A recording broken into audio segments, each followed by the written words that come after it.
Good morning, everyone, and welcome to the 9th edition of Europe and Italy.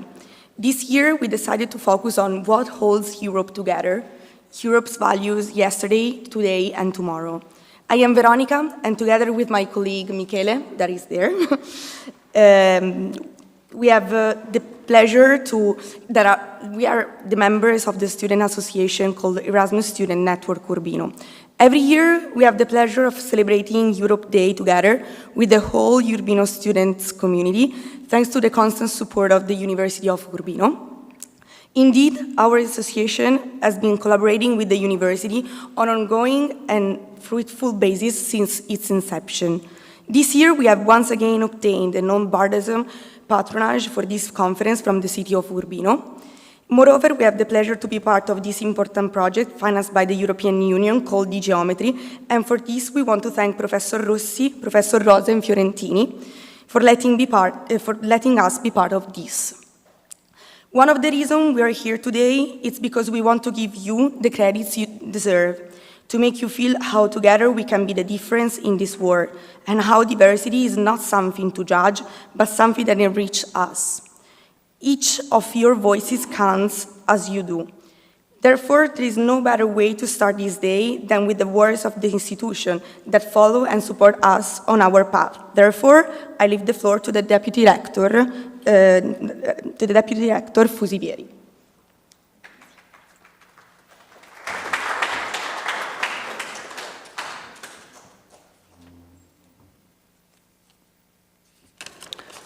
Good morning to everyone.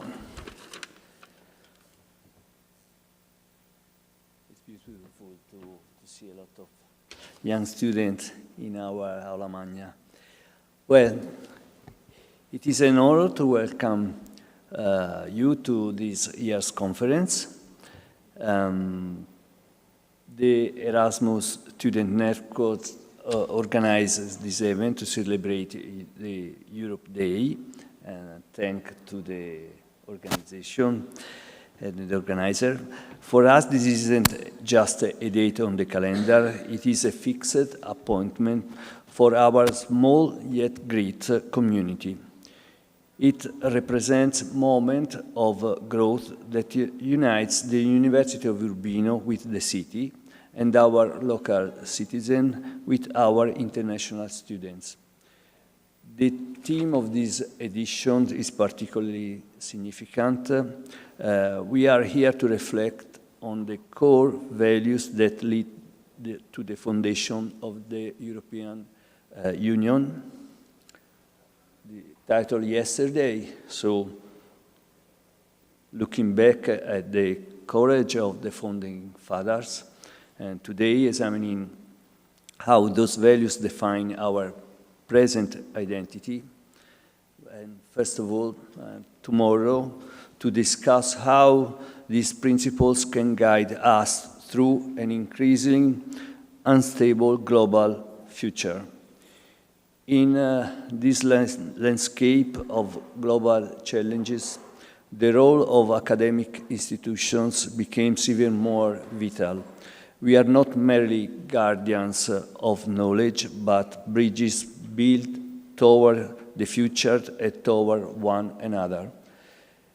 The University of Urbino Carlo Bo firmly reaffirms its European vocation. We believe that scientific and civil progress cannot exist without a profound openness to Europe and a constant drive toward internationalization. ESN Urbino has a goal simple yet profound: to support Erasmus students during their mobility and to foster a culture of integration. This would not be possible without the close collaboration of the International Mobility Office of the University of Urbino, whom we thank sincerely for their constant support. Finally, a note we discussed before a little on the choice of the language, which, as you can see, is forcing even me to speak in English today. ESN chooses this not merely as a professional standard language, but as a deliberate tool for inclusion. Their goal is to ensure that every international student in Urbino feels like an essential participant in this conversation rather than just a guest.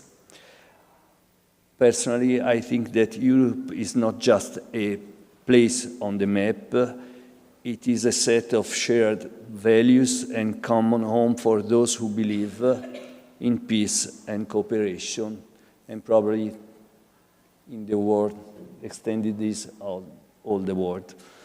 I wish you all an inspiring and fruitful conference. Thank you for being here. Thank you to all the young students to shape the future and our union together.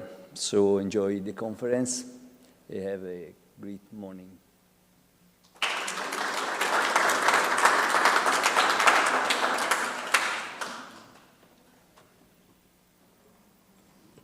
And now the Professor Luigino Ceccarini.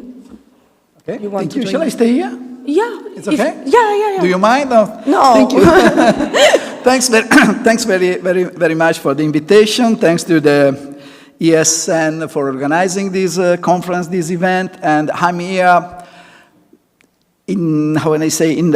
on behalf of Professor Walter Balduini, who is the pro-rector or rector's delegate for international Erasmus mobility. He's not here at the moment, and so he asked me to come here and talk about Erasmus, to support this experience. You are very young. I thought that there were more Erasmus students here, incoming and outcoming, but this is not a good, this is a good occasion, I think, to talk about Erasmus with you, because you are going, I hope, when you are students at the university, you will going to experience this opportunity, because the Erasmus program is a very, very good opportunity for your life, not just for studying. I'm going to say something about that later.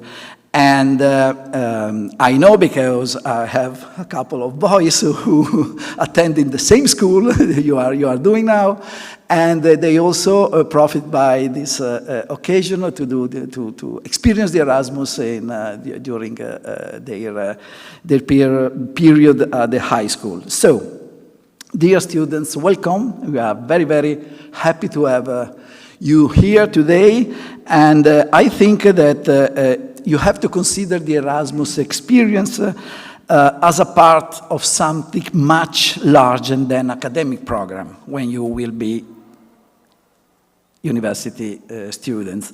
In other words, your experience in Erasmus is not just studying. I know that it's important studying, I know that it's very hard studying, but is, as I just said, a life experience. And then I really hope that you can profit by this opportunity that European Union, Jim Newell and Edoardo Rossi are going to talk about in a more serious way what is Europe and the importance of the European Union.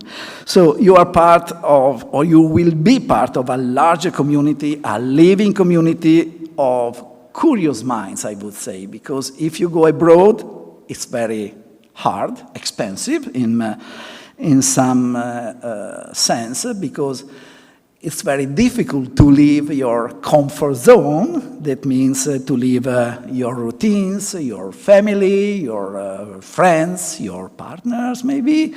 And so it takes courage. You need courage in order to do that. But you can do that, and you can succeed, I think. I'm fully confident on this.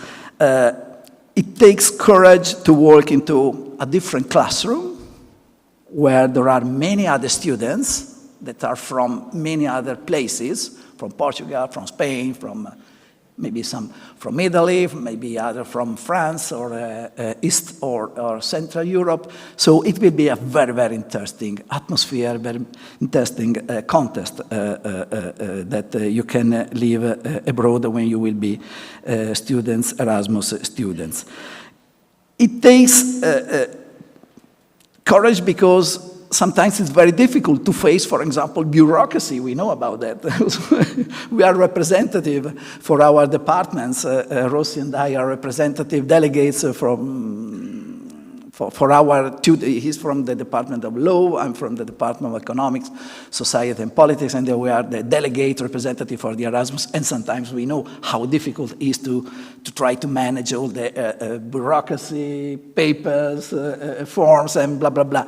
But I think that many of the students that in the end of their experience come back, they are much richer then they left their house, their school, their university, and also this strong experience will be part of the trip, part of the whole experience that you are going to do. I also would like to stress on an important point that is during your time abroad, your period as Erasmus student, you will develop skills, the famous soft skills that maybe you have already talked about during a class in your high school.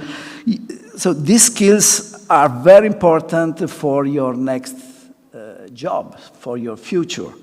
For example, adaptability. So try to adapt to new situation or difficult situation. This is a very important skill in order to have a work, to face the difficulties in the work, but also in your own life. Communication. Communication is fundamental in order to go on in your relationship around the world with your friends, with new friends, or a new situation you are going to live. Empathy. Empathy is also another important approach to life, to other people, to other situations. Resilience. We need resilience in order to face difficult situations. So no fear. You can do. You are fully competent in order to do that. The Erasmus experience is one of the most, how I would say, powerful ways to build them, to experience them, and then to grow up, not just as a student, but also as a person, okay? So this is very, very important. But I want to go beyond this point. This has to do with your CV, for example, now, because this experience that you're going to do is very important to report in your CV, and the one that can enroll you, can in a firm, in some job. First of all, they are going to read your CVs, and this experience will be very, very important in order to have a good work. We have data about that from, I can't remember the Bologna, what is the name of the Bologna? Processus and many other organizations. They collect data, and the one who had experienced Erasmus, they have a better job, more paid job, and more satisfactory job for the expectation that you have. So Erasmus is very important also for that, but not just for that, and this is the second point that I want to stress today. The other point is the identity, the European identity. Maybe Jim Newell is going to talk about that, because I know him very well. He's a very good friend of mine, and I know he's the most of the part of his life, and what happened during the last years after Brexit. Brexit was an important. Good, Jim. Fantastic. So the other point is about identity, I said, and especially about what does mean to be European citizen today. This is a very good question. Maybe they are going to talk about this point. So Europe is not a single culture. It's a kind of puzzle, a mosaic of different languages, traditions, histories, cuisines. Jim and I, we go every year in Erasmus. We still go there. And sometimes we have tried also different kind of cuisines. Hot spices chicken wings is something that is a famous event that we live. Maybe Jim can talk about that later. Anyway, but also different kind of humors, for example. Jim is an English one, so they have a very particular sense of humor that sometimes is understandable, sometimes not. But this is very important because it is a way to experience the difference that is in our life, in our country, in the place where we live. And there are different ways how to approach life, approach situation, how to see the world, actually. So Erasmus will be very, very useful in order to empower, to understand these differences that are in our world. And maybe the differences are going to grow up, to multiply over the next years, months, years, or decades.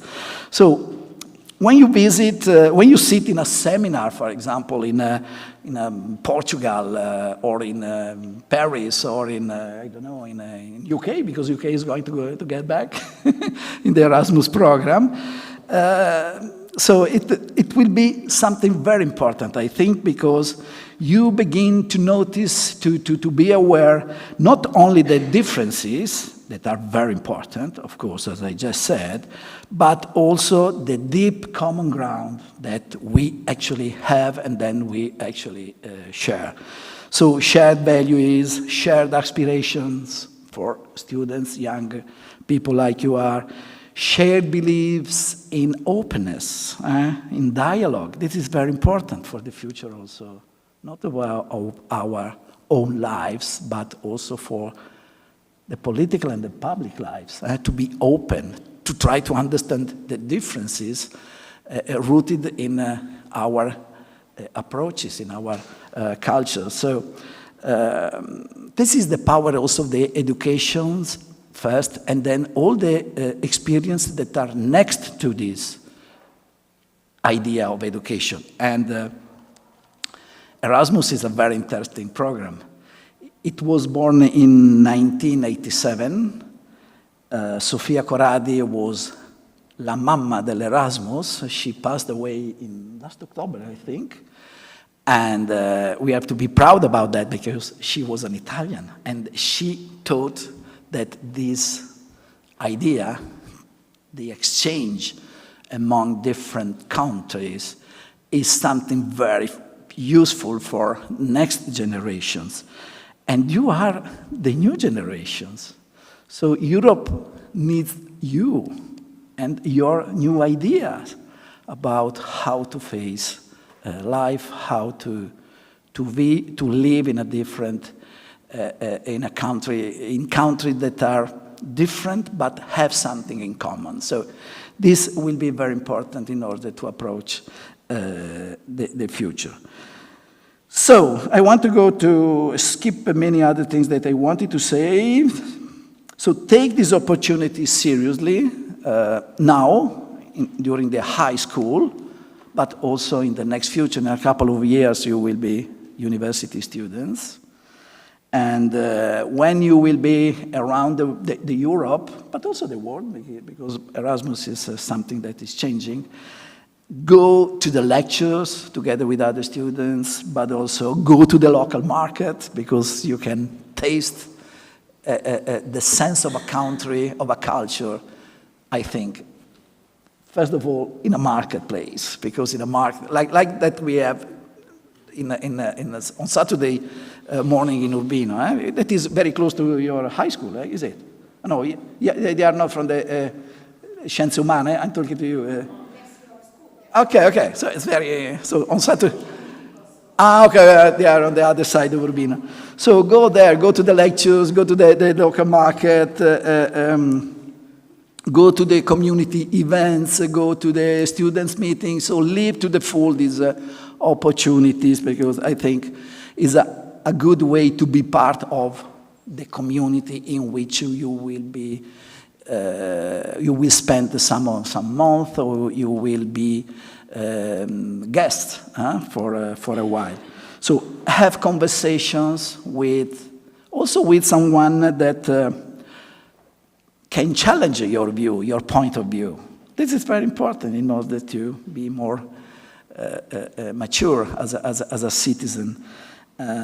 Make friends, take these friendships back home when you will be again in the comfort zone with your grandmother, your grandfather, with your friends, parents, and of course partners. So, on behalf of myself, but also from Walter Balduini, we really like to wish you all the best and good luck for your future and be part of the Erasmus experience. Thank you.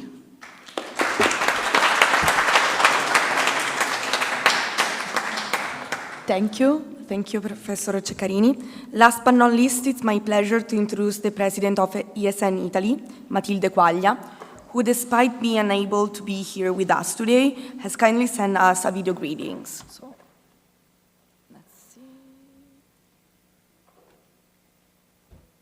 Dear members of ESN Urbino, it is a great honor for me to address you today as president of ESN Italy. I would like to start by warmly thanking you for organizing this conference. Your incredible work and dedication is something that we admire every day, and events like this are the living proof of what ESN stands for. I must also apologize for not being able to join you in person today. I truly wish I could be there with you in Urbino, but I hope that even through this video, the message I want to share can reach you with the same enthusiasm and conviction.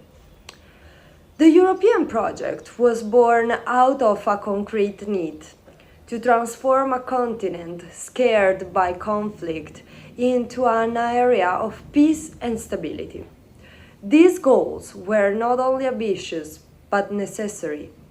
Today, Europe has changed profoundly, but that original mission remains our guiding principles. Peace and stability are not abstract or distant concepts, but are the foundations that allowed us, even today, to tackle together challenges that no single country could overcome on its own. To ensure these values do not remain mere fine words, the European Union has put in place very concrete tools. A key example is the multi-annual financial framework soon to be presented. This is not merely a technical budget, but the long-term strategy through which Europe decides how and where to invest its resources. However, integration is not driven by numbers alone. Alongside major economic investments, there is the human side represented by successes such as the Erasmus Plus program. By enabling millions of young people to study and work beyond their borders, Erasmus has created an invisible yet incredibly strong bond between people, transforming European identity into living, daily, and shared experience. Looking to the future, the real challenge is not to take any of this for granted. Peace and stability are not goals achieved once and for all, but commitment must be renewed every day. Our task is to keep this value relevant, adapting them to a changing world so that Europe continues to be a model for future generations. Thank you all. Enjoy the conference and keep making Europe a better place, one exchange at a time.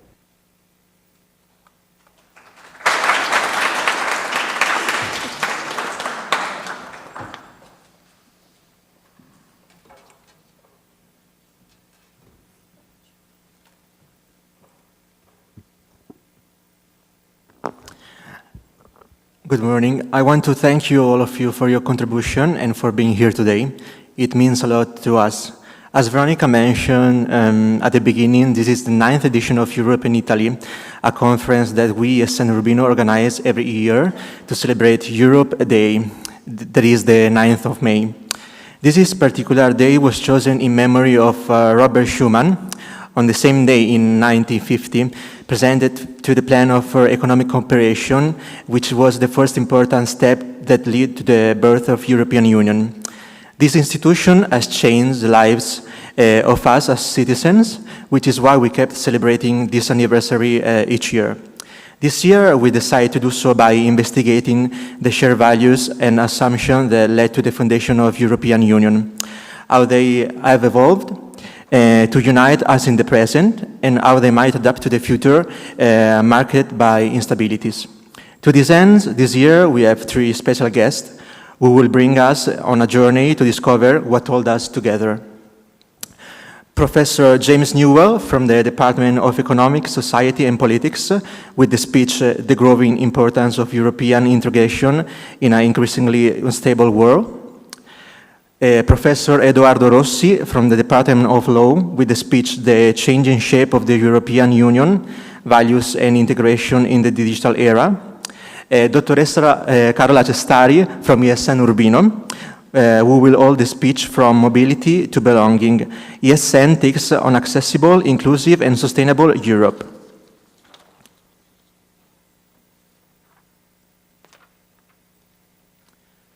For those who are following us via YouTube streaming, you can ask as many questions as you want by posting them in the comment bar.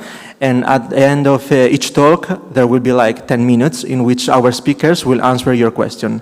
So now I think that we can start with the first intervention.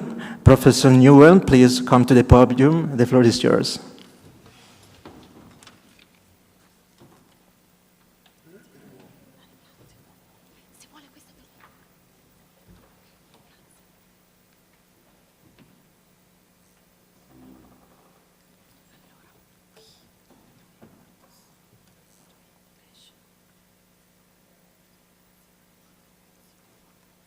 Thank you very much.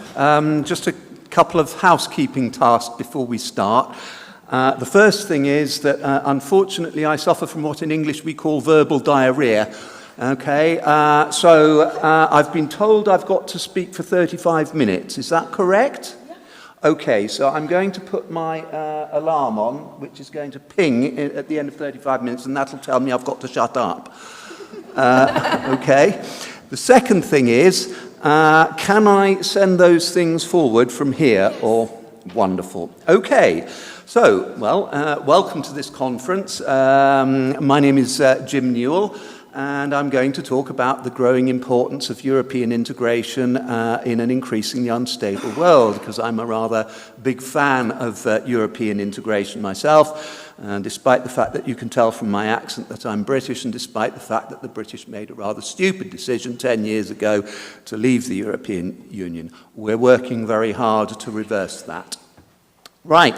Well, I was asked today to talk about European values. So, with that in mind, what I'm going to try to do is to address three topics. First of all, I'd like to say something about the values that led to the founding of Europe. That's okay, I've got this here, but thank you. Then I would like to say something about how European values have contributed to the well-being and security of European citizens since then. And then, thirdly, I would like to say something about European values' importance looking to the future. Okay, so I'm going to talk about those three topics. So, let's think first of all then about the values that led to the founding of Europe. What were these values? Well, I would say that the first value, as I guess we all know, was to guarantee peace between the states of Europe. Okay? And it was thought that this could be achieved by eliminating commercial ambition as a cause of war, as Peter Sutherland, the World Trade Organization's first Director General, put it. Yeah? To eliminate commercial ambition as a cause of war. So I think there are two things we need to look at then. What do we mean by commercial ambition as a cause of war? And why do we think that European integration might help to eliminate that commercial ambition? So, if we think of meaning then, first of all, thank you. I think the first thing we need to be aware of is that if you think about it, commercial ambition is actually the most common cause of war. I would want to argue that in the final analysis, all wars are ultimately economic in nature. Yeah? Any war you can think of has ultimately had the economy at the root of its causes. Okay. Why do I make that claim? Well, because I think the economy links to states' basic functions. What do I mean by states' basic functions? Well, if you think about it, the basic function of a state, to state the obvious, is to protect its citizens. How does it protect its citizens? Well, it protects its citizens by having strong militaries and protecting its borders and all that kind of thing. How does it protect its borders? Well, in order to protect its borders, it has to have a strong economy. And how does it get a strong economy? Well, it has to be able to control commerce and trade and all the rest of it. So, right from the very, very beginning of the emergence of states, in the 15th century, when European states first began to expand outside Europe, looking for new trade routes, establishing empires, etc., through the work initiated by Henry the Navigator, whose photograph you can see there. He was a Portuguese prince who initiated the first Portuguese explorations around the coast of Africa to find new trade routes. Right from the very beginning, states have been concerned to try to reinforce themselves by economic means. So, if we fast forward then to the First World War, that too, I think, was basically economic in nature. Of course, historians disagree about the causes of the First World War, but I would say ultimately it had to do with the economy. For instance, Germany was going stronger, and the Brits were very frightened that this would, disrupt their ability to control trade through the navy. Think of the case of Italy that joined the war in 2015. Maybe 1915 would be a better word. Okay, Italy at that time was trying to catch up with other European states like Britain and Germany. And of course, Italy joined the war for a very large number of different reasons. But among other things, it was aware that if you joined the war, then it would enable the country to catch up very significantly because, for instance, the Italian government would need guns and ships and planes and aircraft and trucks and lorries and so on and so forth. And this would give an enormous stimulus to firms like Fiat and Ansaldo, whereas before the war, all this stuff was brought from Germany and Britain and so on. You wouldn't need to do that anymore. And in fact, during the war, Ansaldo employees rose from 6,000 to 50,000. Yeah? So a great stimulus to the Italian economy. Second World War, of course, we all know that Britain declared war on Germany in 1939 because it invaded Poland, but why was Britain bothered by Germany invading Poland in the first place? Well, if you've got a continent under the control of a single power, then it makes it very difficult for you to engage in the kind of trade policy you want. You're essentially at the mercy of another power. Okay. So, ultimately, as I say, wars are essentially economic in nature. Okay. Now, at the same time, policymakers have always been aware that war constitutes a fundamental obstacle to economic progress. Fundamental obstacle to economic progress. That if you have peaceful relations between states, then you can create a situation in which all states can be better off than they would otherwise have been because peace enables free trade among them. So, what do I mean by free trade? By free trade, I mean trade between states that takes place on the basis that there will be no barriers to trade between them. It's entirely free. There are no barriers. What are the barriers to trade that policymakers typically talk about? Well, there are tariff barriers. Yeah, what Donald Trump is introducing at the moment. Taxes that have to be paid when you import goods into a particular country, which therefore make those goods more expensive in that particular country, and so discourages foreign producers from trying to import because they think, well, I'm not going to be able to sell in this market because there are these trade barriers. So it's a barrier to trade. Then you have different rules and regulations governing production in different countries, which are also a barrier. Yeah, if I'm a producer of widgets in Britain, and to sell widgets in Britain I have to meet a certain set of regulations, but different regulations in Italy, then I have to use perhaps different production processes to sell these widgets in the two markets. My costs are higher. I cannot sell them at the price I would otherwise have been able to sell them had the rules been uniform, and so therefore I am less likely to try to export widgets to Italy. And then we've got currency fluctuations, which are a barrier to trade, as I will come on to in a moment. Now, if we have peace, then, we can have trade without all those barriers, because the countries can get together and say, you know what, we'll ensure stable currencies between us, we'll have the same rules between us, we won't have any tariffs, we'll all be able to trade in a free way. So, I now want to show you why, if you have trade that is free in that way, we can all be much better off than we would be otherwise. Now, this demonstration was initially offered to us by a man called David Ricardo, who put forward the theory of comparative advantage many, many years ago in 1816.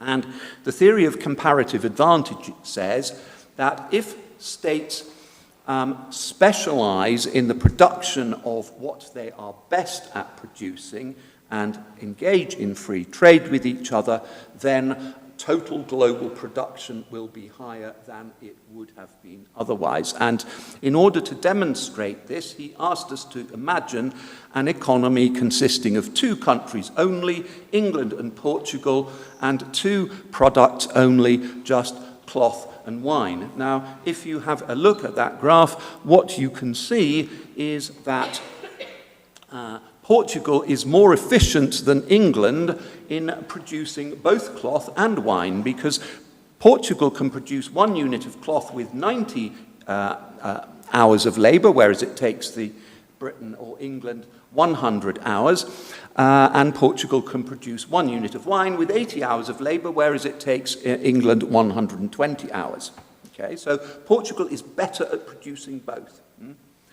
But what you can also see from this graph is that, relatively speaking, Portugal is more efficient at producing wine than cloth, and England is more efficient at producing cloth than wine. So the idea is that if the two countries specialize in producing what they are relatively better at producing and then exchange, that total global production goes up. And you can see that if you have a look at these two graphs. Before specialization, where each country is attempting to produce everything on its own and not engaging in trade, then we have a total production of 2 units of cloth and 2 units of wine. After specialization, where each country just concentrates on producing what it is best at, England devoting 220 hours of labor that it has available just to produce cloth, it gets 2.2 units, and likewise, if Portugal just produces wine, we get 2.125 units. So production is higher, and if they exchange, both countries better off. Okay? So I mentioned then that there are three types of barriers to trade: tariffs, different production standards and currency fluctuations. We'll come on to different production standards in just a minute.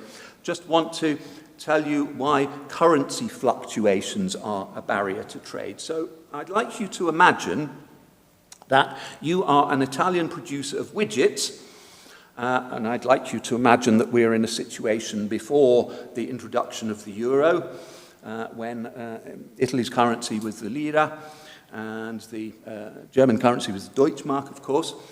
So I'd like you to imagine you are an Italian producer of widgets, and you want to sell your widgets in the German market, okay?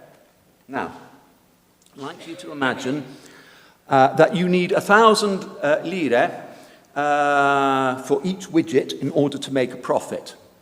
And I would like you to imagine that the exchange rate of the Deutschmark to the lira is 500 lire to 1 Deutschmark. Yeah? 500 lire to 1 Deutschmark. That means if you want to sell a widget in the German market, you need to get 2 Deutschmarks for each widget. Because when you get your 2 Deutschmarks, you take your Deutschmarks to the Bank of Italy and ask them to be exchanged into lira, you will get 1,000 lira and you're happy. Okay? Now imagine all of a sudden the exchange rate changes and the value of the Deutschmark against the lira goes down, and now you can only get 250 lira for 1 Deutschmark. Okay?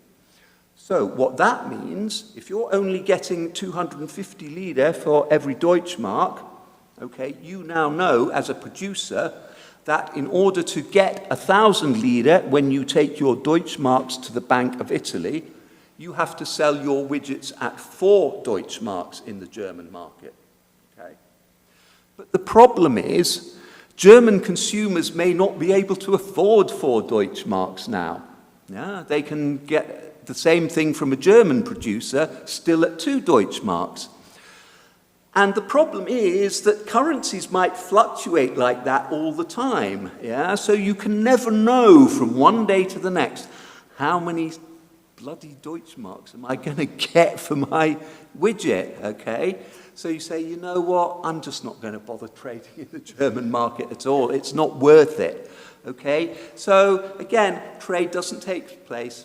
We're all not very well off. So for a very long time,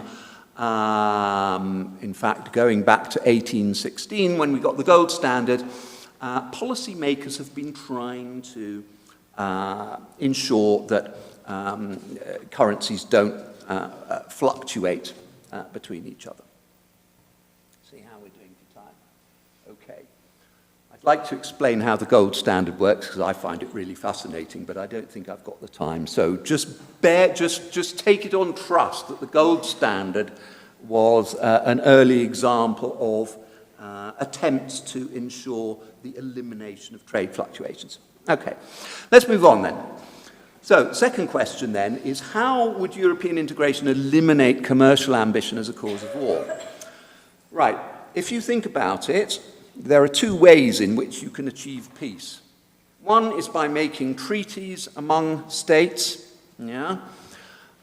So, for instance, if I think I'm going to be attacked by Russia, I will make a treaty with the United States whereby we agree if Russia attacks you or it attacks me, each of us will go to the defense of each other. Yeah, that's in fact the principle that underlies NATO. Another way in which you can achieve peace is that you can set up international institutions like the European Union, which act as forums allowing states to come together to discuss their problems in an amicable way and try to reach solutions before their disagreements get so large that they think, you know what, we're just going to have to go to war with this other state or whatever. Okay? And these institutions actually do work because what happens is that when states come together to try to resolve their disagreements, They agree on rules and regulations, what we call international law, and okay, international law cannot be enforced with the same degree of efficiency that national law can be enforced, but nevertheless, international law still has power. Why? Well, because if I, as a state, absolutely refuse to abide by international law, then no other state is going to have anything to do with me. So it is in my interests to adhere to international law. Yeah? Think of a car producer, for instance. Yes, if you buy a second-hand car and the second-hand car that you have bought has a problem, and you realize that you've been lied to by the car producer, you're not going to buy a car producer. You're not going to buy a car from that person again, and you're going to tell all your friends that this guy does not abide by the rules. He's going to lose customers and lose lots of business. Okay. So this was the fundamental principle at the founding of the European Union. Now, in the post-war period, the representatives of the European states realized that there was a specific problem that they had to deal with. The specific problem was that the largest state in Europe was Germany.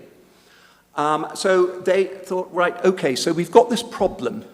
How can we create conditions which will allow Germany to, as it were, recover from the war and become prosperous again, but in a way that will not pose a threat to other European states? And the solution they came up with was something called the European and Coal and Steel Community, which was suggested by Robert Schuman, as we heard earlier. You can see his portrait there, and you can see the flag of the European Coal and Steel Community. And the idea was that decisions over the production of coal and steel, about how much could be produced, under what conditions, where, how it could be distributed, and so on and so forth, would be taken by something known as a high authority, and the high authority's decisions would be binding on the member states. The European Coal and Steel Community was set up by Italy, Germany, France, Belgium, Netherlands, and Luxembourg. Okay, and its decisions would be binding. And this would make war, as Schuman said, not merely unthinkable, but materially impossible. Why? Why would this make war impossible? Well, first of all, if you think about it, at that time, coal and steel were important components of the construction of a war machine. Okay, nowadays, perhaps you don't need them quite so much, because now if you want to make war, you use artificial intelligence and send drones flying all over the place and goodness knows what all. But then coal and steel was really important. Okay, so coal and steel really important to war. But secondly, it was thought that if you integrate decisions in the area of coal and steel, in other words, and this is what we mean by European integration, it's the transfer of sovereignty, yes, but the power to make decisions from the nation states to the European institutions. If you transfer authority in these two areas, then what will happen is that by a sort of natural process, it was actually called functional spillover, I'll come back to that technical term in a minute, it would lead to integration in other areas as well. So what do I mean by that? What do I mean by this term functional spillover? Well, the best way to think about it, I think, is this. Let's imagine that you want to improve the health policy of your state. Okay? How do you do that? Well, you need more doctors. How do you get more doctors? Well, you need to construct more universities. Yeah, so if you want more doctors, you need more universities. How do you construct more universities? Well, you've got to get more money. How do you get more money? Well, you've got to tax people more. How do you tax people more? Well, you've got to ensure people have jobs so you can tax them in the first place. How do you ensure that people have jobs? Well, you've got to have all kinds of other economic policies and so on. In other words, everything is related to everything else. Okay, so this is the idea of functional spillover. And in fact, this is what has happened. And so now we're in a situation where, because of this functional spillover, the countries of the European Union are so integrated that war is actually impossible. I'd like to draw your attention to that photograph there on the bottom right-hand corner, because that really fascinates me. I don't know if you've ever seen any of these things. It's known as a beluga. It's known as a beluga, which I understand is a kind of whale, yeah? In fact, it looks like a whale if you think about it. I've seen one of those things. They've sort of painted a smiley face on the one I've seen, and there's an eye on it. It's really funny. Anyway, I was driving near Liverpool Airport the other day when I was last in Britain, and I saw one of these things, and I looked up, and I thought, what on earth is that, you know? Does anybody know what these things are used for? Okay, well, these things are produced by something called Airbus, which is a European consortium for the production of defense equipment and various other things.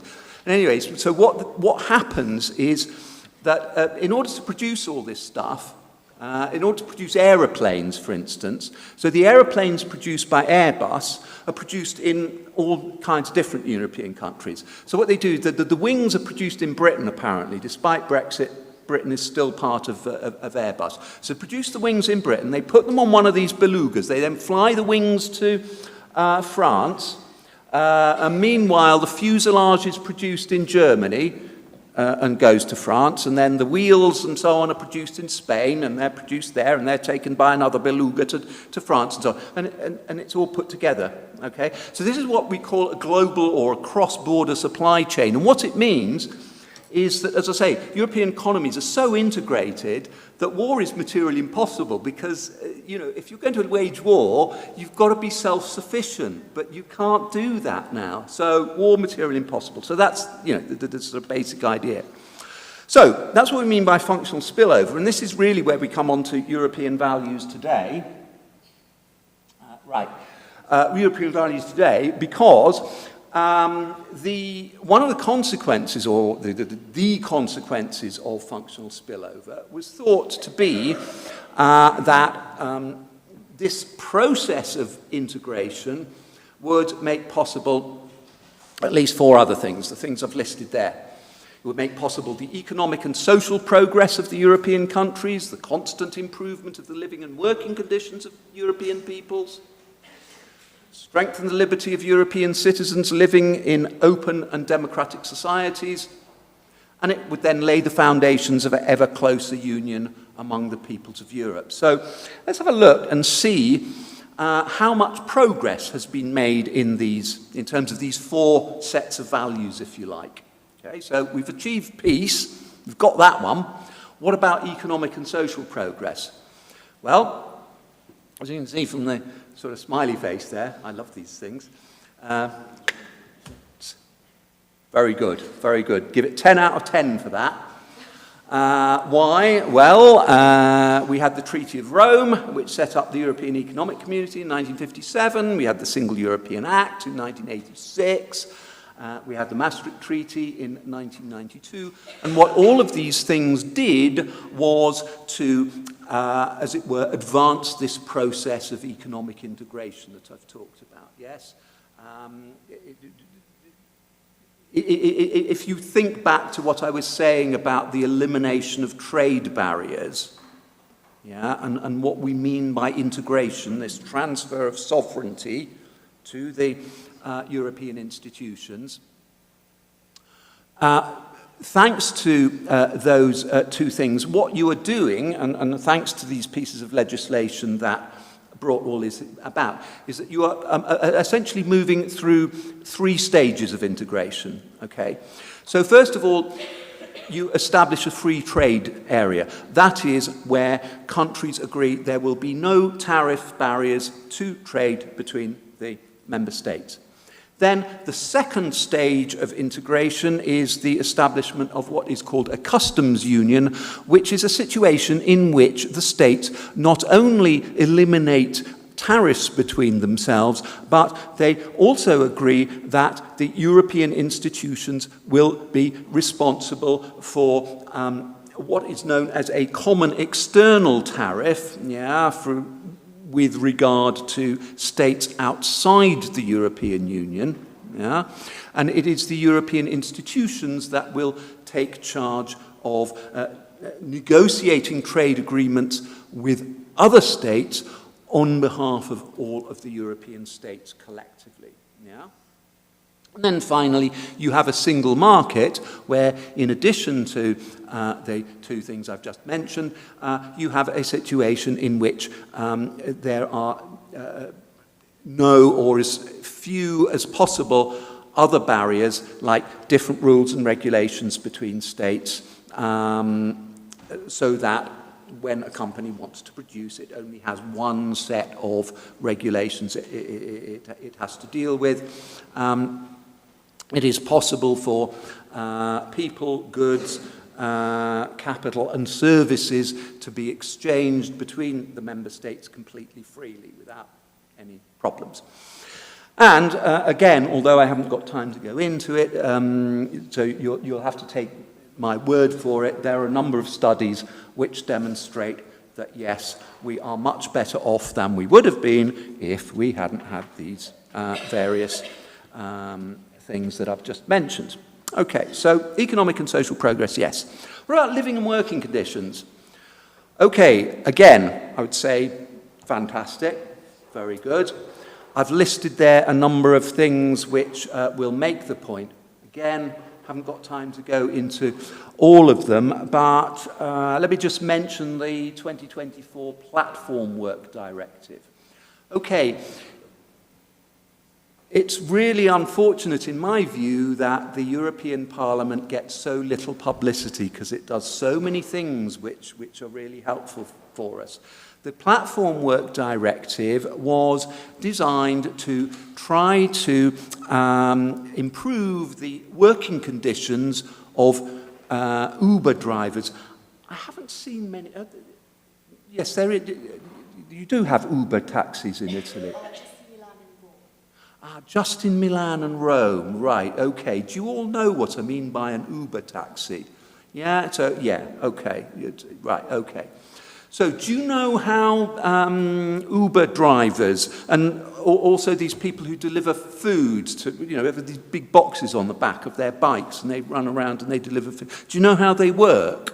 You know how they work? Yeah? So they have an app on their phone, okay, and the app tells them how much they will get if they make a delivery or pick up a driver, and the app adjusts the prices according to the demand, yeah? So it keeps demand.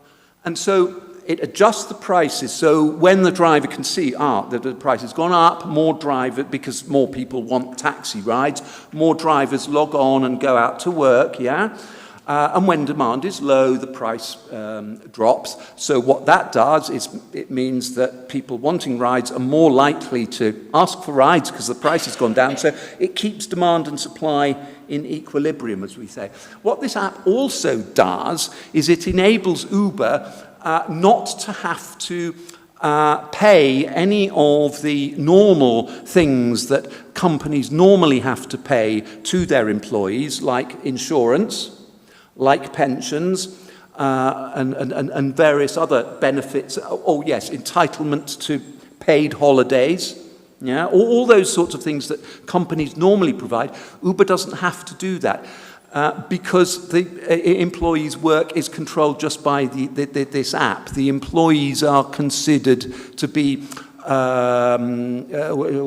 the term I'm looking for? Freelance, self-employed contractors, yeah.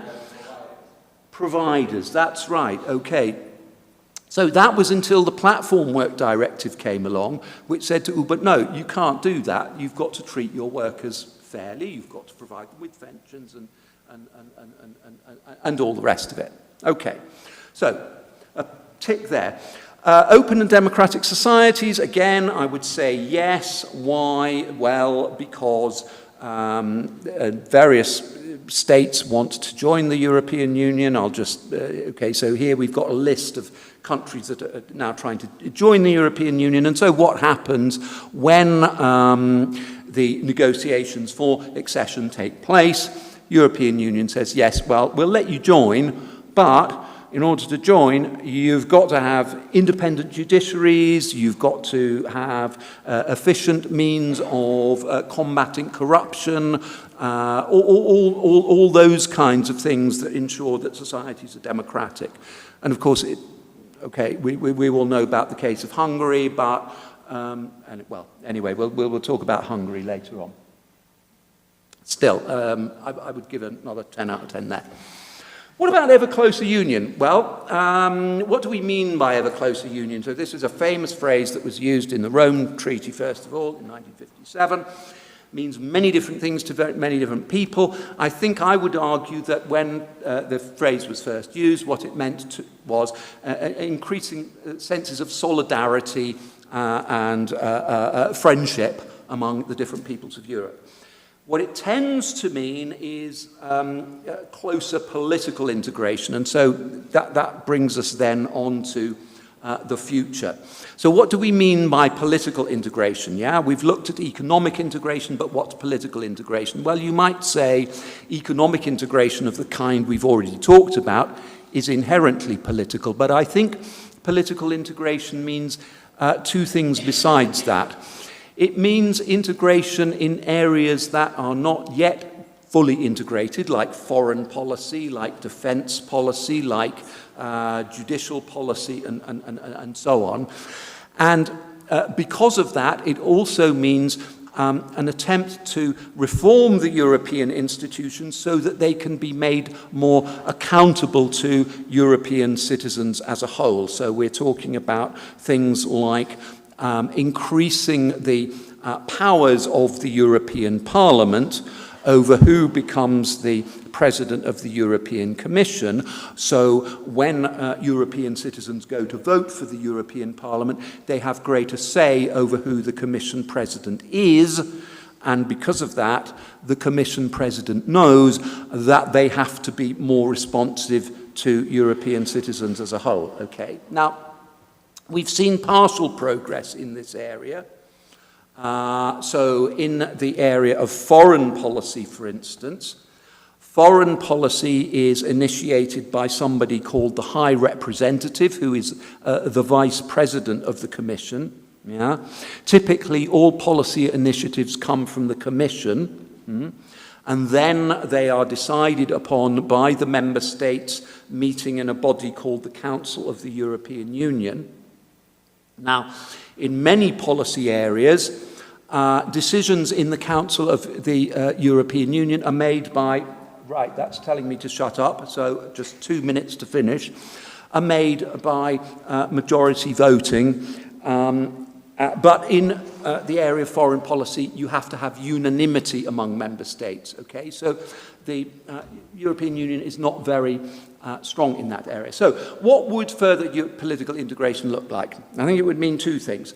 First, it would mean getting rid of unanimity in the Council of the European Union, and it would involve reforms to make the institutions more accountable to European citizens as a whole. Because if you're giving the European Union control over foreign policy, which then becomes obligatory on the member states, then politically speaking, you need institutions that are accountable. Why is this important? Well, because of threats from various parts of the world, including the two gentlemen we see there. Because of European enlargement, the states I mentioned that want to join.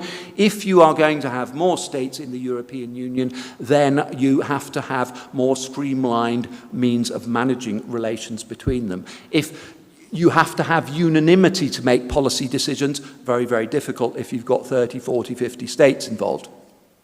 Finally, because of right-wing populism, criticizes European institutions, so we need to make them work more effectively. So, how can we achieve it? Well, first problem is we've got the reform paradox. Difficult to achieve because the obstacles in the way of further integration are the very things that you need to reform in order to get more integration. What I mean is that member states are reluctant to give up additional powers to the European institutions in the area of foreign policy because they're worried about sovereignty. But getting rid of the power of states to do that is precisely the thing you need to do in order to achieve integration. So, Further integration, I think, has to be achieved from the bottom up. Two means of doing that. One is the Erasmus program and various other reforms that you can introduce, including transnational party lists.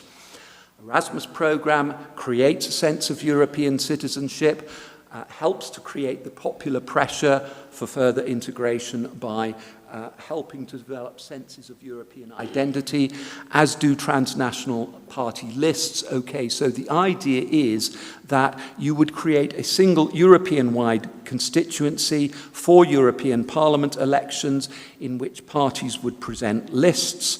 When the European elections take place, it means that European elections would see a greater degree of focus on European-wide issues rather than simply national issues at the moment, and this too would help to create a sense of European identity. So, what can we conclude?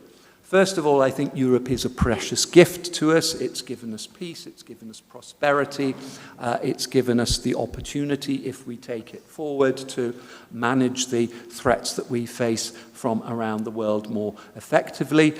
Nevertheless, it is a gift that is under threat from various quarters. If we want to protect it, we need to be better informed, so contributing to senses of European citizenship. And if we do that, then we will be able to develop further the European institutions which will enable us to achieve all the things that I've mentioned, even more effectively and efficiently than we have done hitherto. So thank you very much for your attention.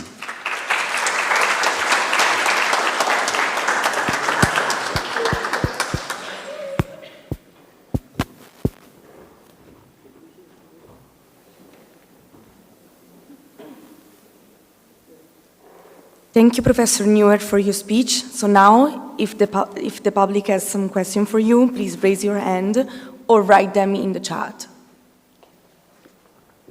Nobody? Okay. Let me go. Thank you so much, Professor Newell. On the carbon border tax and fast fashion resolution, would you say the European Union is leading a genuine regulatory revolution, or is there a risk of green nationalism that could undermine the spirit of free trade that originally justified integration? I'll use my voice. Can you hear me? Maybe at home they won't hear you. Oh, sorry, I'm technologically challenged, as we say in English. Right, is that okay now? Yeah, I'm glad you've raised that point, because I think European integration is threatened by right-wing and nationalist populism, very much so.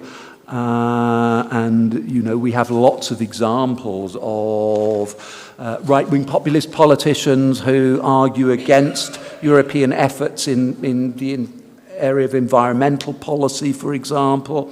Okay? And I think what is going on is that, to my mind, right-wing populist politicians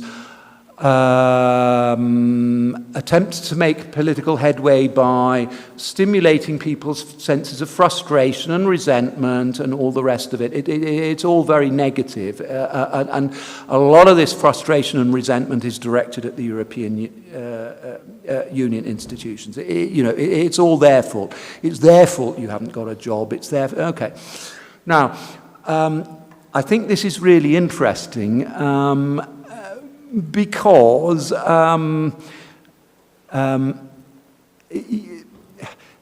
yes, I mean, there are many ways in which the European Union institutions struggle, for instance. I mean, migration is a classic one. You know, they can't find agreement on a policy which will enable us to be more welcoming to refugees, by dealing with people's fears in the area by saying, okay, you know what, we'll have a common policy which enables us to distribute new arrivals around Europe, okay? So people, but, and this is where the irony comes in, it's not the European Union that's the problem. Again, it's the member states.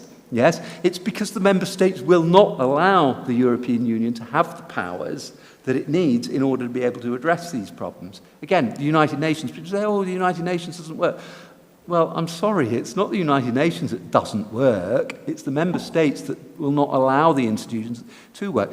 UN does kind of loads and loads of really good stuff around the world, but we never get to hear about it, you know, because the media doesn't give it attention. Anyway, that would be my answer. Thank you so much. Anybody else have questions? Anybody else have questions?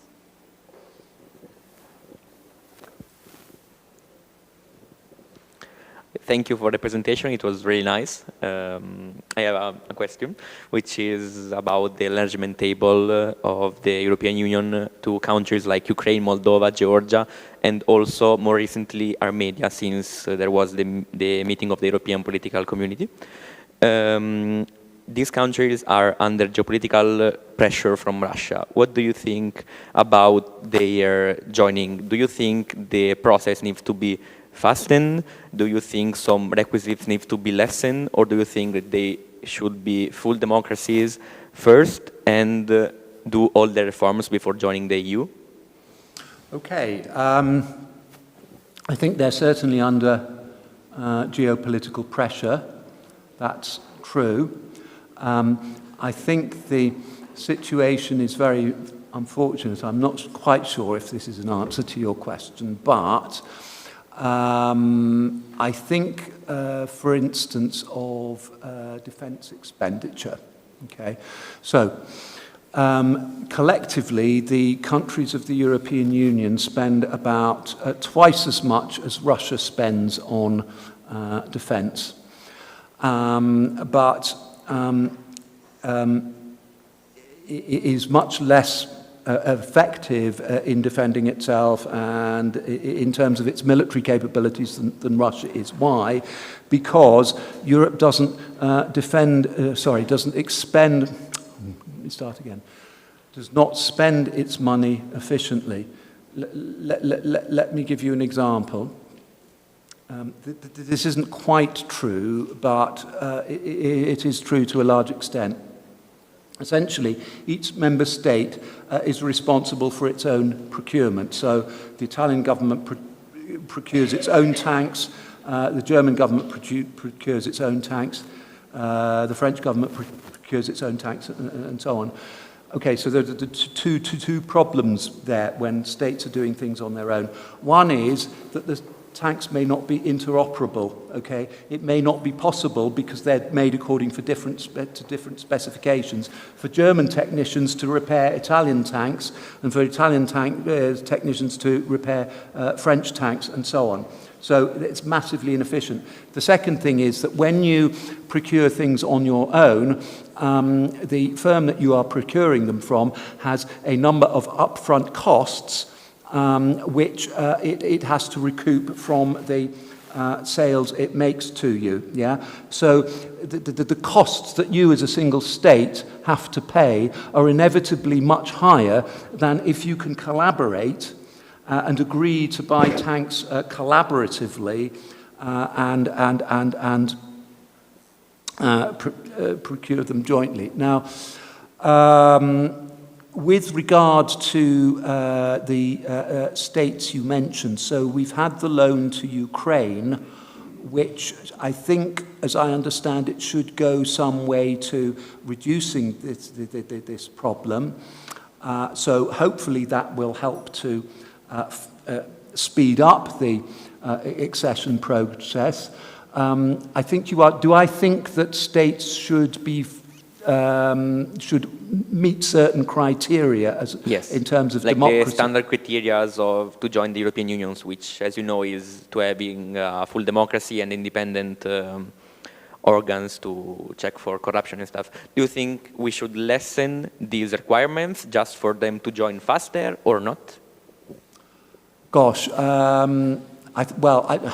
I think I'd want to be persuaded that there was a very good reason. I mean, are you thinking of some reason in particular why? Because I mean, there may well be why we should relax these criteria in order to allow the states to join. Unless there's a compelling reason, I can't think that it would suppose everything in life has to be balanced, doesn't it? You know, what are the disadvantages of insisting that Ukraine meets certain absolute criteria before allowing it to join? But unless there are compelling reasons, I think no, because a fundamental European value is the defense of democracy and so on. So I think that, you know, these values are so important that you should not compromise on them, because if you set a precedent, oh gosh, it becomes very dangerous and you know, increases the likelihood of these values being undermined in some different context at some stage in the future. So I think my answer would be no. But if you'd like to persuade me I'm wrong, you know, let's have a talk about it.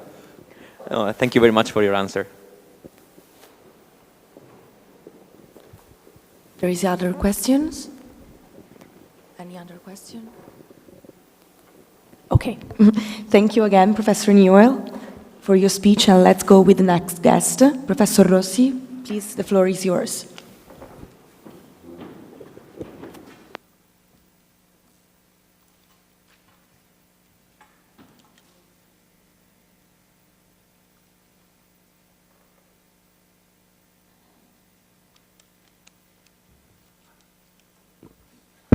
Thank you very much. Thank you very much again for the invitation. I will be short because I would like also to exploit the brilliant presentation of Jim, considering that some of the topic that I would like to deal with have already been I think analyzed in a very deep way by Jim. But maybe we can discuss also about the enlargement. This is the final question, very interesting to me. I'm very happy to share the floor today with the Erasmus Student Network Association members today, and also with Jim, of course, and Luigi. Also, I am also happy because this is not my first time here. I'm used to be here on the Europe Day. But this year I'm here, I usually say that I'm here in my double quality. On the one hand, I am professor of European Union Law at the Department of Law of Urbino, and the second one is that I am also, as Luigi Ceccarini said at the beginning, I am also Erasmus coordinator, so I am responsible for the Erasmus exchanges in my faculty, in my department, the Department of Law. And this year I'm also in my third quality, and I'm also happier this year, because I'm also coordinator of a new Jean Monnet module. It is a module financed under the Erasmus, again, Erasmus competition, and an Erasmus selection issued by the European Commission. So we are financed, and this event is included in this line of financement, of funding. We are also financed by the European Commission to share knowledges, skills, awareness on the European Union integration, linked in particular to the digital policies of the European Union. So I'm very happy today also for have the opportunity to share this initiative also with the Jean Monnet module, the geometry. But let's start very quickly. Today I would like to say something about what's the European Union, very quickly again. A few words about the values, principles and objectives of the European Union, and I will be quick also about this issue because I would like also to make references to what have already been said by Jim in particular. And the last point, the most interesting for me, is the competence of the European Union, and in particular a focus on the digital policies of the European Union. This is very important because this is one of the last competences that the European Union received, that has been granted by the states. And this is also important because the very core of this initiative today is also an analysis of the evolution of the European Union. So the founding values, but also the future values of the European Union, and how can they be implemented in the future. And I think that we cannot deal this issue without thinking about the digital policies of the European Union, but I will be there in a few words. The European Union, as you probably already know, is an international organization. This means that has been established with treaties, so contracts among states, among founding states, that decided to stipulate, to conclude an agreement between them to transfer sovereignty, and this is the same thing that Luigi and Jim said in their presentations, a transfer of sovereignty to give power. Jim said the power to take decision, and this is exactly this is the point, the power to take decision also on behalf of the states. But this is a transfer of sovereignty, an attribution of competencies. This is not without conditions, because there are very strict conditions. Then the conditions are that the European Union must follow, must pursue the common objectives of the European states. That European states are not able to reach individually. So they need something in common, and this is the European Union. And this transfer of sovereignty has not been, is not an obligation. So states are free to become and to be members of the European Union. They could also leave the European Union if they want, and this is the case of Brexit. But if they want to stay inside the European Union, they have to consider that it's a spontaneous renounce to exercise their sovereignty. If we just look at, sorry for that, I'm a scholar of law, I'm a professor of law, so I have to make natural references to legal text, so sorry for that. But I think it is very, very important, especially because the first article of the treaties, the founding treaties of the European Union, the Treaty on the European Union, and Treaty on the functioning of the European Union, should be considered the brilliant text, very, very current day issues linked. And in particular, if you read the Article 1 on the Treaty of the European Union, so the Treaty of Maastricht, by this treaty, the high contracting parties, this means the states, establish among themselves a European Union, the Union, on which the member states confer competencies.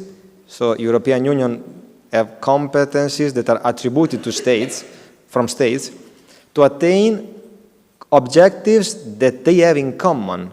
So the exercise of the competencies should be linked, focused on the objectives of the European Union, the common objectives of the member states. And to reach the common objectives,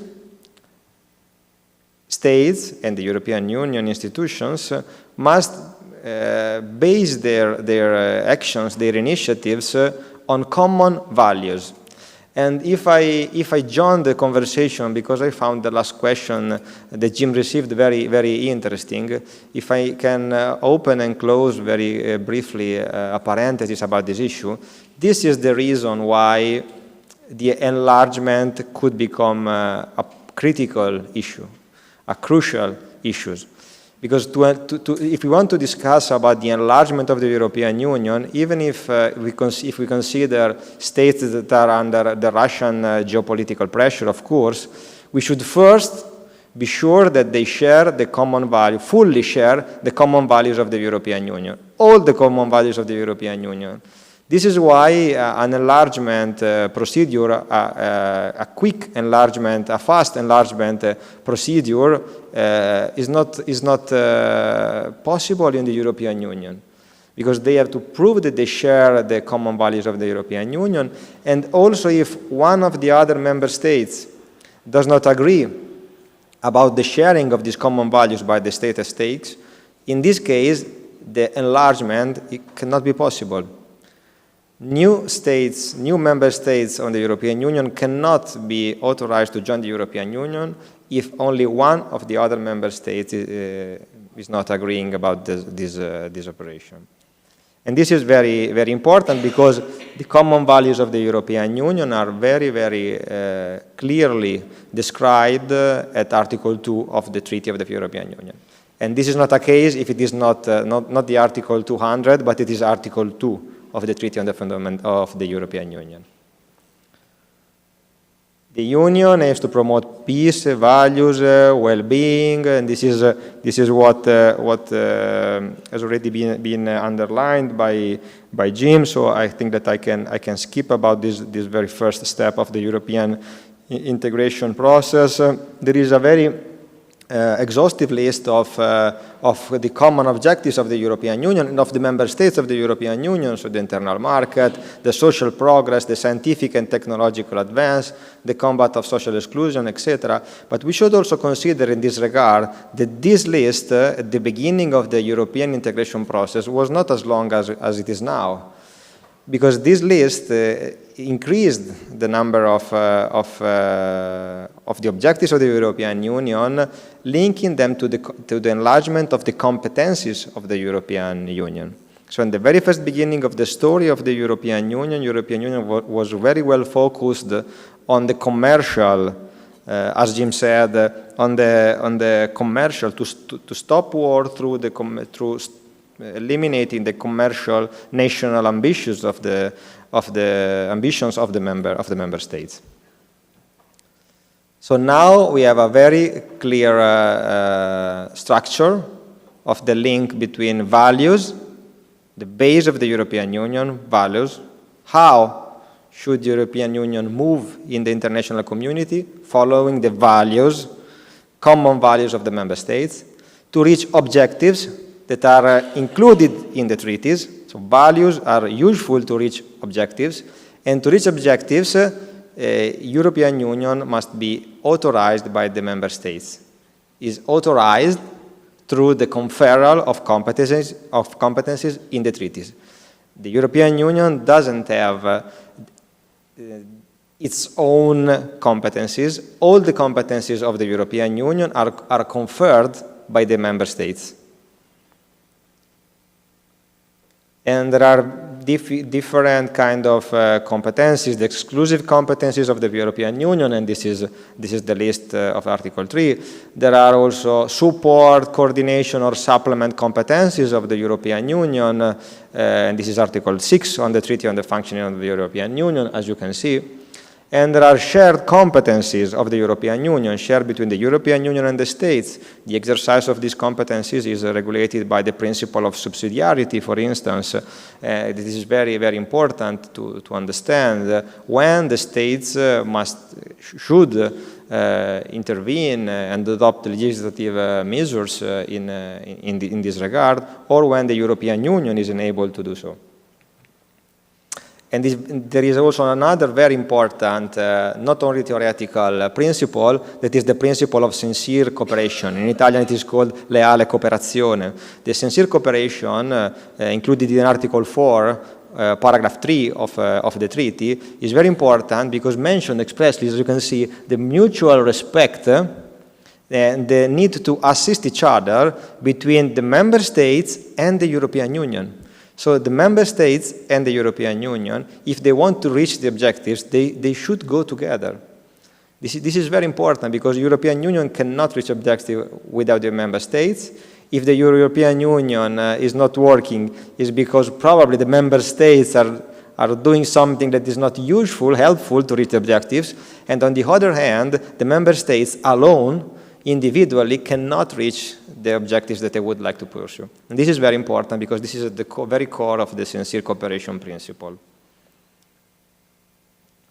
The historical process of European integration started in 1951, the 9th of May of 1950, the Schuman Declaration, very important, the basis of the Treaty of Paris, the European Coal Steel Community, the initial very commercial focused dimension of the European Union, the change during the years, also adding new competencies also in social, economical, of course, but also political integration. And this is very important because Jim said, Professor Newell said it very clearly, the future of the European Union must be very focused, of course, keeping in mind the commercial dimension of the European Union, but also the need for a stronger political integration of the European Union. This is the only way that European Union has to be considered as an actor in the global community, and not only in the European continent. Without a very strong political integration, we cannot be considered as an actor in this context. And this is very briefly the history of the European Union. And now we have also a virtuous model, I would say, because this constant increase of competencies of the European Union now has reached also the digital dimension of the European Union, the digital single market, for instance. And I've decided to show you this picture, because I don't know if you are aware of it, but do you know, for instance, why this is the building of the European Parliament? Do you know why the architect of the building decided to project this sort of strange building? My students already are aware of it. But maybe you're not, because this seems that it is not completed. It's not over. It's a part that is also ongoing building. And this is not a case, because the idea is that the European integration is still ongoing.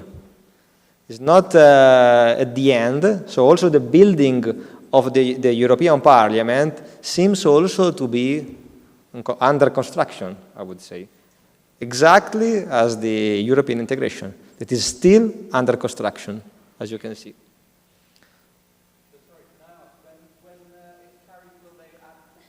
Maybe they will add some new floors if they need to go up with new construction. But this is the point. Maybe in one day we will have a common fiscal policy, fiscal competences to the European Union, taxation competences to the European Union, and also if we will have common defense policies, the military, army of the European Union. Maybe that day we will have the full, complete building of the European Union to create the European states, like the United States of America, the United States of Europe, maybe.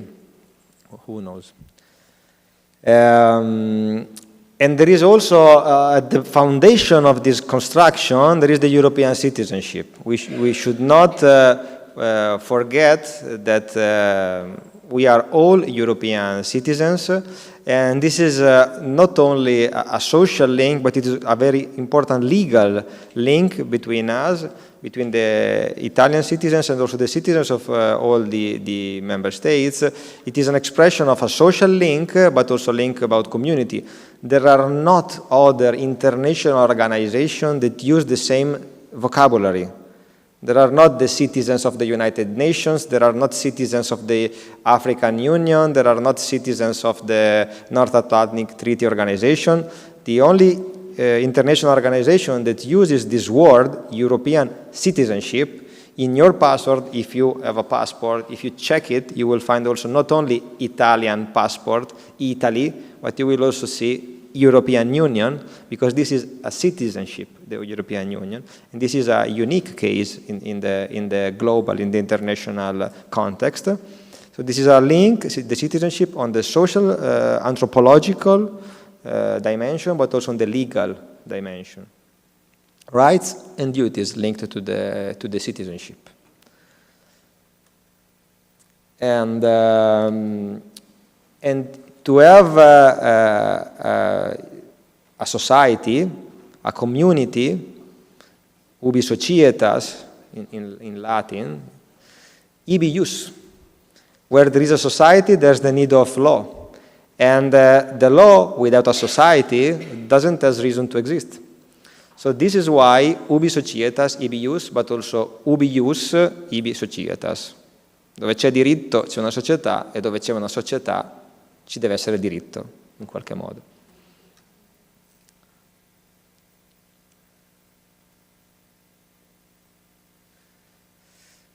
In this context, I would like to focus, and we are in the middle of my, we passed the middle of my presentation, because there are still 2 points that I would like to underline. The very first point is the importance of the Erasmus program in this context, in the context of the European integration, and the last part will be dedicated to the digital policies, and also the link with the Erasmus program, but also with the European Union integration process.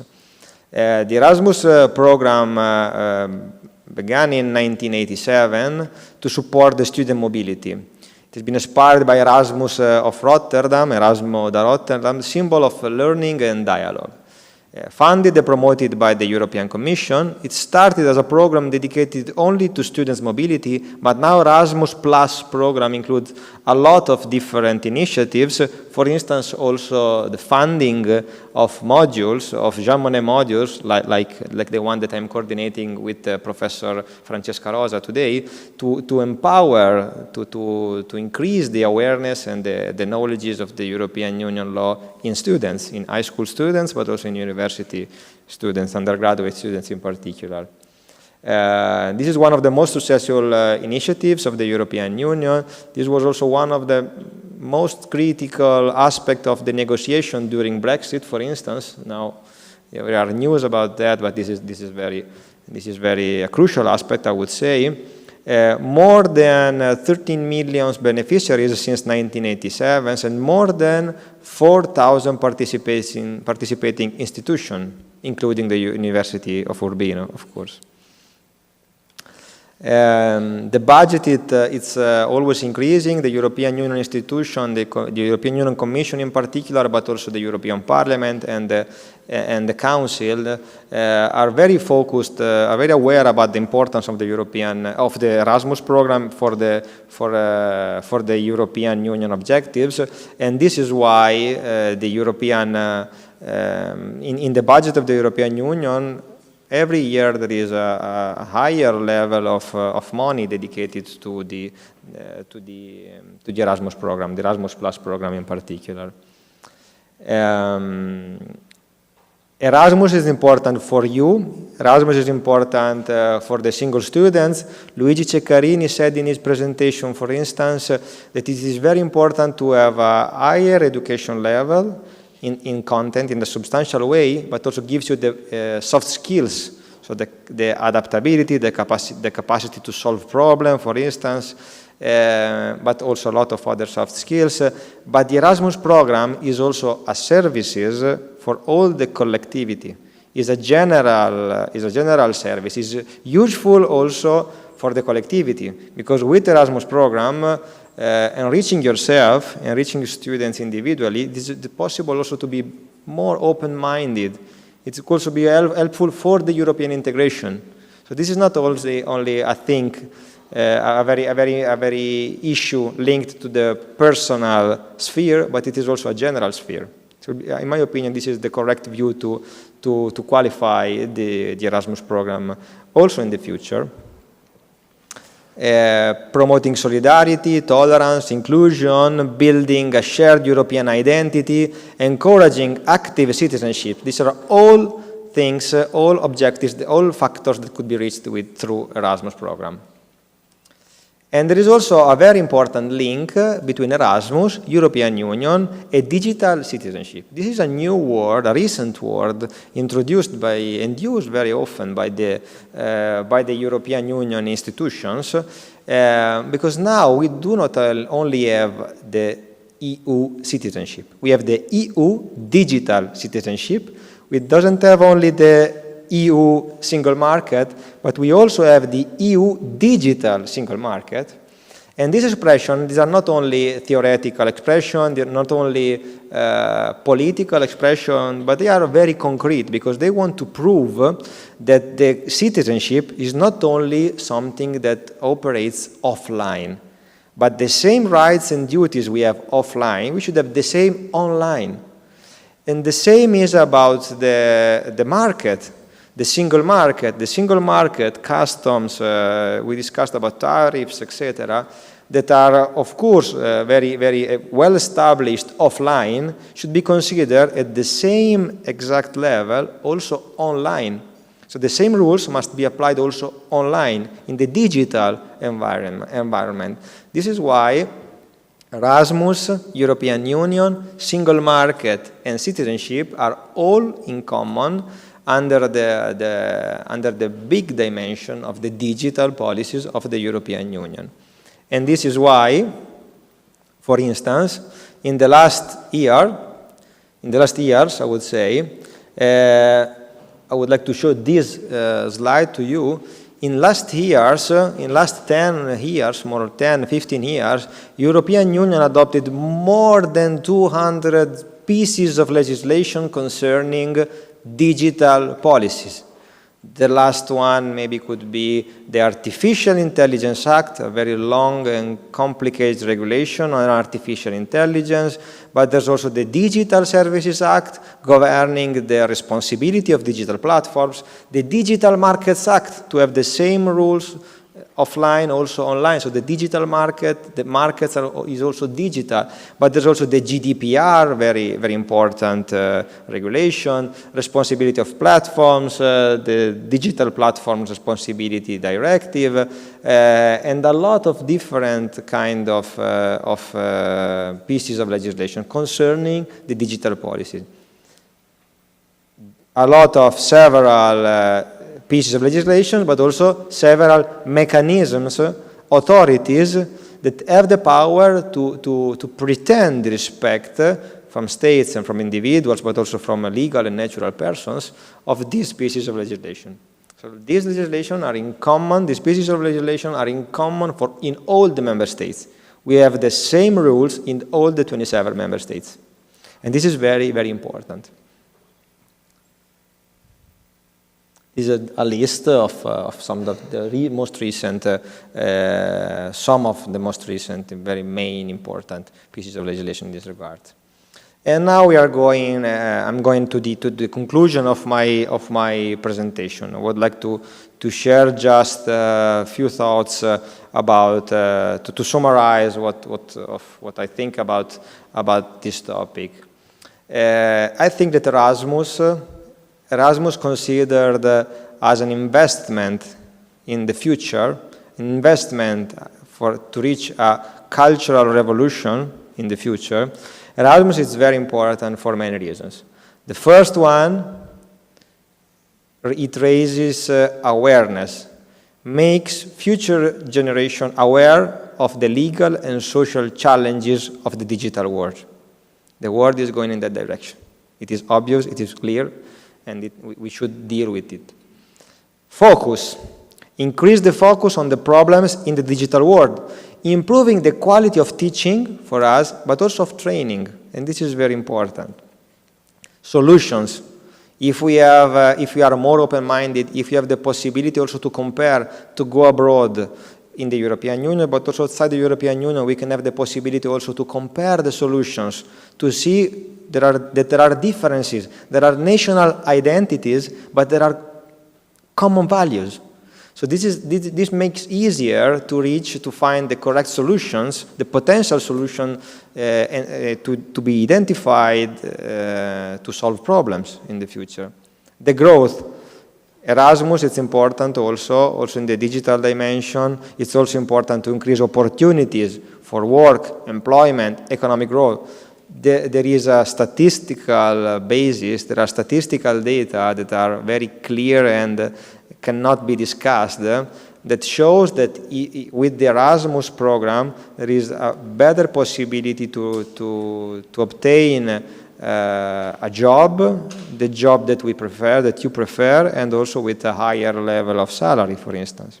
Linguistic skills, education skills, soft skills, this is all linked to the Erasmus program, and this is why I'm very happy every year to come here to discuss this within the European Student Association Network.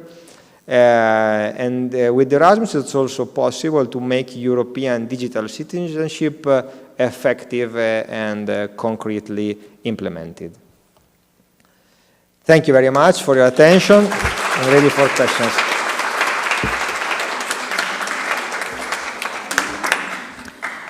Thank you, Professor Rossi, for your speech. So now, if the public has questions for you, please raise your hands or write it in the chat.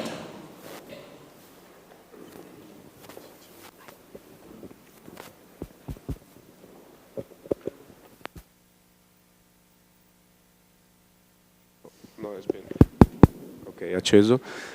Thank you for the presentation. How can, regarding of according to the last slides, how can Erasmus Plus can help address the challenges of the digital world? That's it. Okay. Well, I think that my last slide was also includes also, in particular, the last one includes a list that could be considered also an example of issues of idea. I think that the most important thing is the digital evolution of the world, the relevance of digital platforms, new works and jobs offline, new activities offline, new responsibilities, new contracts, new schemes. Everything is new in the digital world and will be newer in the future. To qualify in the correct way the new problems, we need to be very, very open-minded. We need to be aware of the fact that the world doesn't finish in Urbino, in Italy, or whatever. So we need to consider also that there are different opportunities, there are different ideas, different solutions. And the Erasmus program gives the possibility in a very important period of the life of the human beings to be aware about this issue. And this will give, in my opinion, also indirectly a flexible mentality, an elastic mentality and approach. That this will be also helpful to find the correct solution and to be very ready to analyze the new problems that can arise from digital technologies. So in my opinion, this is the core of the link between Erasmus and digital evolution and digital transition, but also the other examples that I included in my presentation could be considered. So, but this is, I think, a very, very important point of the link between Erasmus and digital world, digital policies. Thank you. Thank you so much.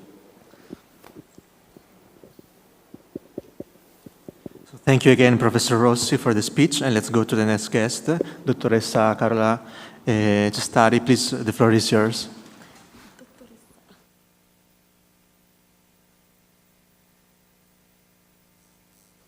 Still weird to get called Dottoressa.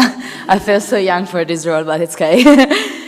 Good morning, everyone. I'm here as the president of ESN Urbino, and it's such a great pleasure to be here today because ESN Urbino today is not just the section that hosts this conference, but we are speaking on behalf of different level of Erasmus Student Network. Erasmus Student Network, for one who doesn't know, is a local, national, and international level association that works with more than 40 countries, I guess, in all Europe. And we work as students volunteering in order to help other students. Student helping students is, in fact, our, we call it motto, because it's on what all our action relies on. But ESN, of course, is also more than that. We aim to support students in their mobility journey, to help them find a better ambience where they go to, and to living the experience of Erasmus in a better way, or at least we try to help them living in a better way. ESN, I think it's also such a privilege being part of it, because it's an observatory on Europe on a daily basis, on the life that students live every day in every country, and it's the possibility to get in touch with other experiences on such a, I think, some common things, like living the Europe, living the possibility to move around it, and having the opportunity to feel how other Erasmus students, outgoing students from Urbino, perceive it. And over the years, ESN has, of course, changed so much, alongside the European landscape itself, of course. We born as a network to support mainly only Erasmus students, and now we became such a structure that reach every level, from the local to the international one and to the European Parliament one. Some years ago, we held a speech on all the conference on the theme on the relationship between local activities and association to the European Parliament, and how we can increase our collaboration. In fact, now ESN is being like a very important figure in reaching upper level and have a real voice and report what people on local level like Urbino, but not only, I'm from Turin, for example, can effectively make the difference in European landscape, have a role in giving our perception and change things. And it's exactly from this point that we aim to introduce the argument of our conference today, what's holds Europe together. Every 3 years, ESN gets to the point to list a strategy in order to guide all the other sections that are more than 50 in all Italy, in order to actually find a common aim to get better year by year, also in a context that is so changing. And it's sometimes also difficult to stay at the same, I can say, passo, the same, vabbè, abbiamo capito. This is me. Thank you. Thank you. So yeah, we are all volunteers, we are all young, as you can see, and it's still strange to me to be here holding a speech. I'm not used to, as you can see, maybe. But yeah, we are an association that change every year, people change every year, students change, role change. Every year there are the election, the board member change. So as the European landscape, also our small reality at local, but also international level change years by years. And this strategy that we list every 3 years as the main purpose to at least guide us in this changement and continuous changement. Moreover, this strategy has also the aim to try to find what is wrong with the previous years that has been passed, and the 3 key challenges that are the main point of the strategy of these 3 years upcoming, 2026-2028, are the accessibility, the volunteering and participation, and the community dimension. Because, of course, it's a great experience being on Erasmus, partying for it, but the difficulties that you have to face when you decide to depart are not always so clear. And one of the main problems that Erasmus students see is the housing crisis that there is. The costs are very difficult. The fear of being scammed while renting an apartment on the other side of Europe are all such difficulties that make Erasmus more difficult than it should be.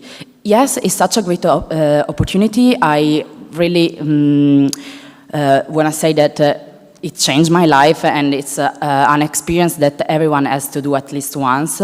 But what can Europe do in order to make the accessibility better? Because it's Europe really united if it's not accessible, because there are costs that cannot be afforded by everyone. If it makes difficulties in the departing part, how can Europe call itself really united? How can we work on this? And this is one of our main questions that as ESN we try to answer to. The other part is that volunteering is also, we can say, willing to action. It's free. It doesn't give anything money talking back. It gives you experience. It gives you soft skills, as Professor Rossi said, such as the Erasmus part. But how can we exactly support the part of being a volunteer? How can volunteering become something that it's really accessible for everyone? Because we have different possibilities of time to dedicate to, or schedules to fit in, or also resources to have access in order to do things. So maybe also on this, yeah, it's beautiful being a volunteer, but how can volunteering become something more inclusive and less restraining? How can we improve the participation in something that gives you so much an emotional and soul level, but nothing concrete? How can we improve the importance of being part of something? And this led to the community part, because of course ESN changes every year. It's almost every year a turnover by the start. It never the same years by years, but somehow even things change. Somehow the community sense still persists. So we have this feeling. How can we improve it? How can we use it as the starting point to something better and improve it year by year? Also, these community feelings somehow comes from also Europe. Europe gives it to us. So how can we give it better and give it back? Because what keeps Europe together is maybe also this sense of community. Not only the political part, the economics part, but how can be a union be called that if they're not the feeling of being part of something that really gives you shivers when you into it? I think about all the opportunities that Europe gives us as students. The Erasmus Plus program is just one of the many opportunities you have to go abroad. But we think as ESN that needs to be improved this part. Because sometimes it only focuses on political, economical level, but the human part, the human resources part that each of us can be, sometimes are left behind. And we want to take it better, and give it back. So sometimes we call it a bottom-up internalization. That is the key point of this community dimension, I think. And this is where ESN finds its real aim. We are a bridge. We are a bridge from students to institution here in Urbino, from the students to the university, local communities and other associations, but we also are a bridge between local level and the European dimension. We keep in contact to ESN Italy, to the Parliament, to European Parliament. So it's such a huge step forward if you think about it. How it's possible that students go so high and so far with volunteer. And somehow this is what ESN gives to us. We have a bridge from very small realities to such big ones that are maybe impossible to reach in our mind, but somehow we've come there, and it's where ESN wants to go, keeping farther. And so this is what maybe brings us to an initial question. What brings Europe together? Us. I would say us.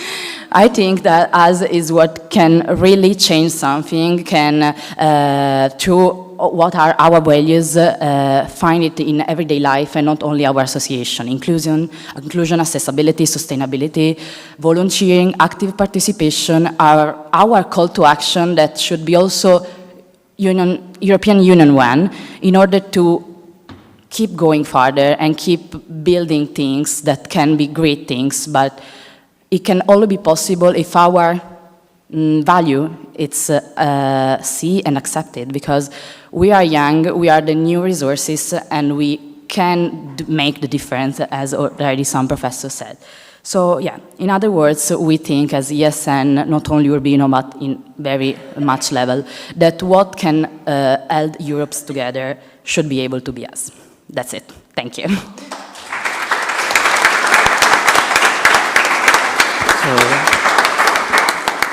Thank you, Carola, for your speech. And thank you all for your question, and thank you again to our speakers for your wonderful speech. We have now come to the end of the day, so before we leave, we would like to also thank everyone who attended the day and follow us and those who made it possible. So I will now leave the floor to my colleague Veronica for some final greetings. We have come to the end of these days, and what a day it has been. I want to begin by thanking every speaker who took the stage today, every voice that contributed to the conversation. Thank you all. You gave us ideas, perspectives, and energy that will stay with us long after this room goes quiet. A thank you to the institution that opened this conference and also to our university webmaster who worked behind the scenes and allow us the conference to be streamed. Thank you to the university and to the International Erasmus Student Office, to the Jean Monnet module D Geometry, and to the human beings that support and help us to spread our mission, students helping students. I've always believed that when you stand for something with your whole heart, the words open up in ways you never expected. And today, looking at this room, I feel that more than ever. Thanks to the students of Liceo Laurana and to their professor. Thank you for being here. Thanks to the Erasmus students, you are the heart of our commitment, the reason why we love our association, and the center of our effort. I need to say before we close, because it would feel wrong not to do, we live in uncertain times. The world around us is unstable. The challenges ahead are real, and the temptation to retreat, to close ourselves off, to look inward, that temptation is growing. But I believe with everything I have that the answer to instability is not division. The answer is Europe. A united Europe that is not just an institution, but as a community of people who choose solidarity over fear, dialogue over walls, and a shared future over isolation. What we do here in this small association is our way of saying that. We believe in that Europe. So let me thank our association, to each of you. I love you all. None of this would have been possible without every one of you showing up, giving your time, your energy, your passion. You are extraordinary. Never stop learning, never stop believing in yourself and in us. Grazie mille.